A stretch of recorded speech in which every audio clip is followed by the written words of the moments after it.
Hey guys, today I'm in Morocco. I'm in a town called Midelt at the mid of Atlas Mountain, but it's the gateway to the high Atlas Mountains. Today I'm going to do ride for about 40k.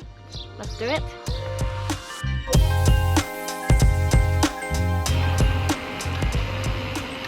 You can see the mountain from here, just behind my hotel.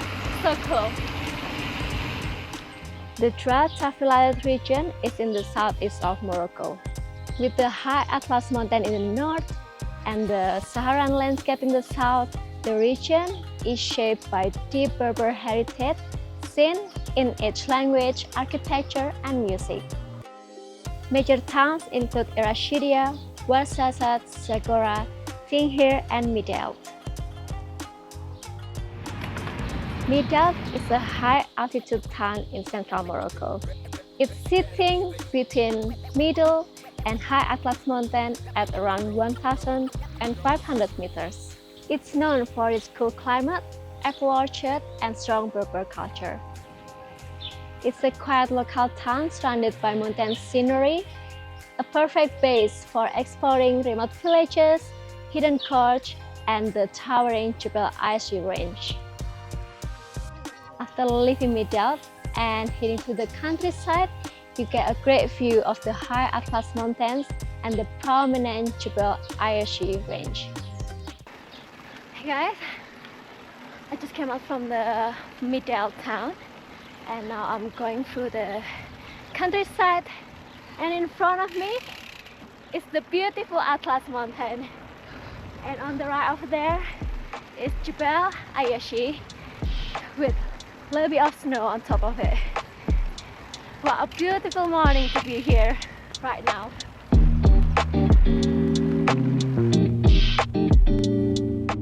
Midelt and the nearby villages are known as Morocco's apple capital. They produce a large share of the country's apple thanks to the high altitude, fertile valleys, and the cool weather. Apple farming plays a big role in the local economy, and every autumn, the harvest turns the orchard into a busy, colorful place. Now I'm going through the village called Al-Istek, which is a famous village for apple farming. The Berber villages are often built on hillsides or in valleys, blending beautifully into the mountains and desert. Traditional homes are made from adobe, a mix of clay, straws, and water. The bricks are dried in the sun, the houses naturally insulated, keeping them cool in summer and warm in the winter. They often have flat roofs, small windows, and simple but beautiful patterns. Leaving Al-Istek, I joined the Wood Uchat River, fed by snowmelt from the nearby high Atlas Mountains, including Jebel Aissi.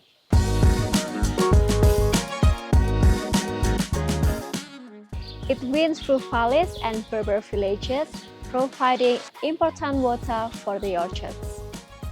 It's not a big river, but it's a lifeline for the locals, supporting apples, green oases, and even traditional water sharing system called sekyat or irrigation canals. Okay, now I'm going to cross the river. It was a little challenge to cross the river without getting my socks wet.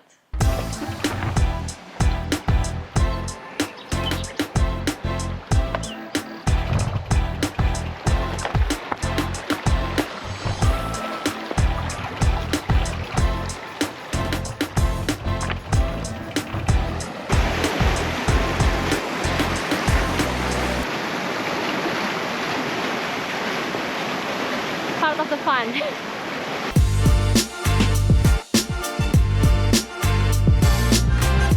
A short ride takes me to Gsarfilu, another traditional Berber village.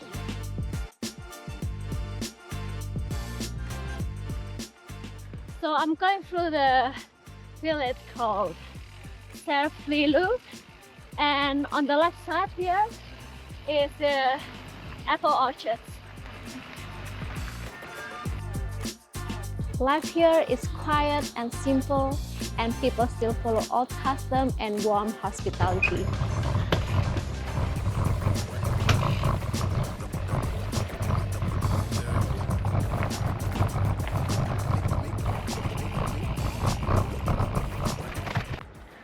Just came out from the Drâa-Tafilalet village.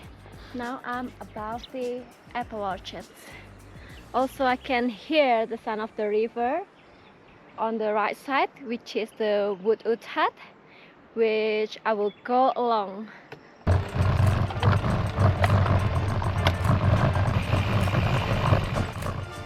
Continuing upstream along the wood hut, I see some amazing gorge cut by the river and another river crossing for me.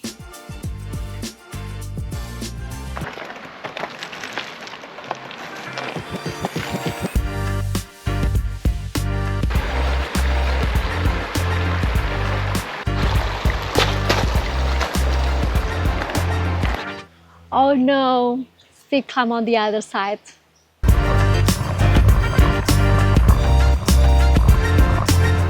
Getting closer to the Atlas Mountains gives me the motivation to keep riding and drawing me in.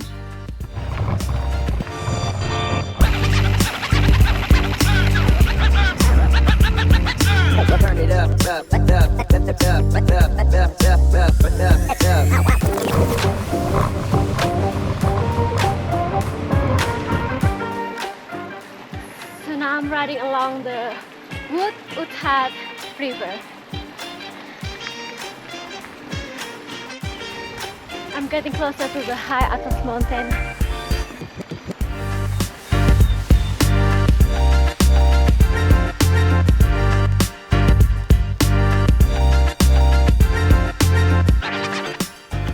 Donkeys are a big part of the daily life in Morocco, especially in the countryside and the mountains. They help carry goods, firewood, water, and even people cross rough paths and steep trails. Tatuin village economy is mostly based on farming and herding. Families grow crops and take care of animals for their daily needs. Getting a bit windy. I don't want to get some dust on my eyes, so I'm wearing the glasses now.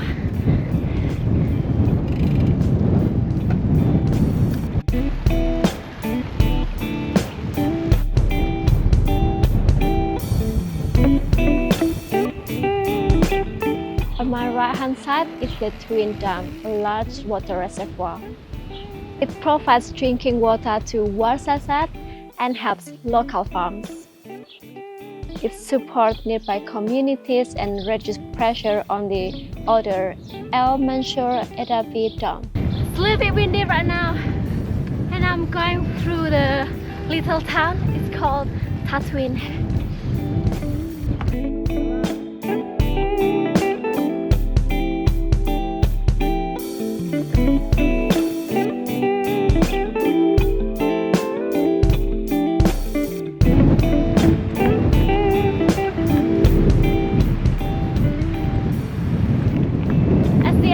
Now, and I'm onto the track.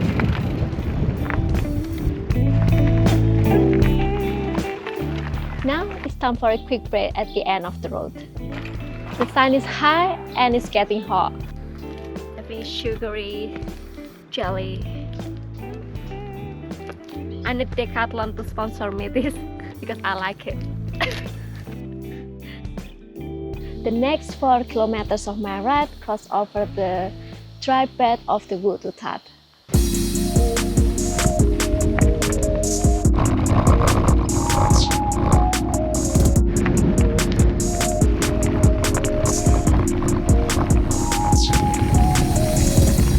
About to go through the riverbed in a second.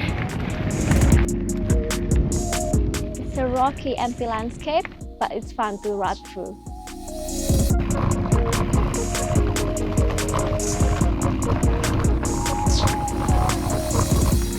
So I'm on the riverbed of the wood hut.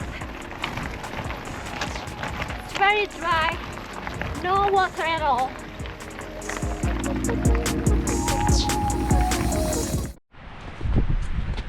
Look at this. Jewels. Stone. I'm not sure what that is. I'm not really into stone. You probably can tell me how much it is if I sell it. Should I take it? But I'm on the bike.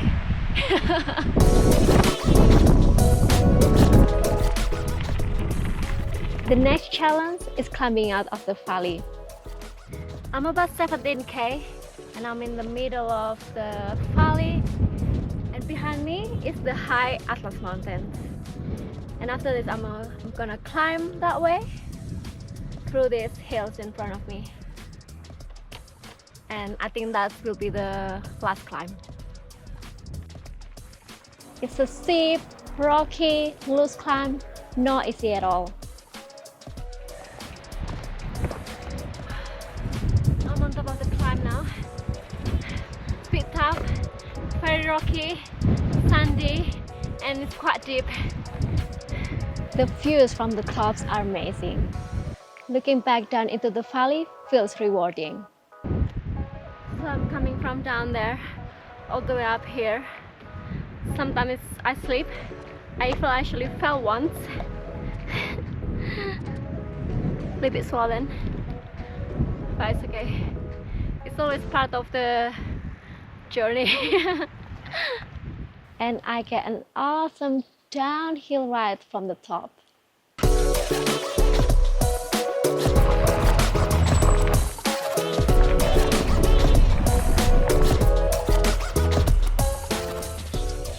I joined the Piste de Chauffeur route for the last 5 km back to Midelt, a well-known rough, unpaved mountain track about 67 km long between Midelt and Tonpit and passing the Chauffeur coach.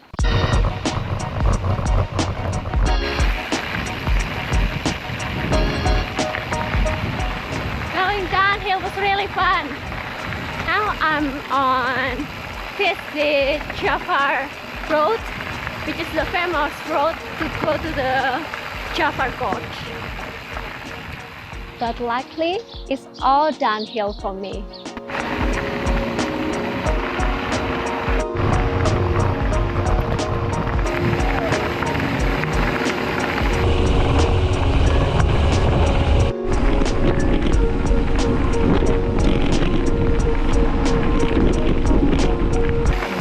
Now I'm on the way back to Midelt.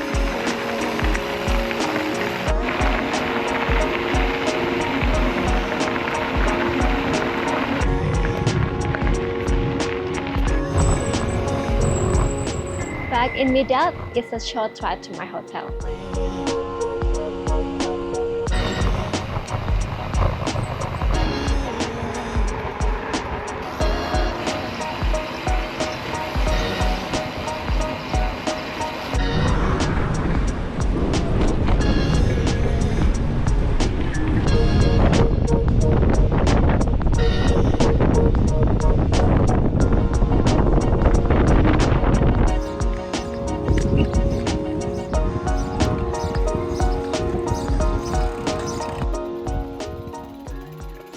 And what a great ride it has been.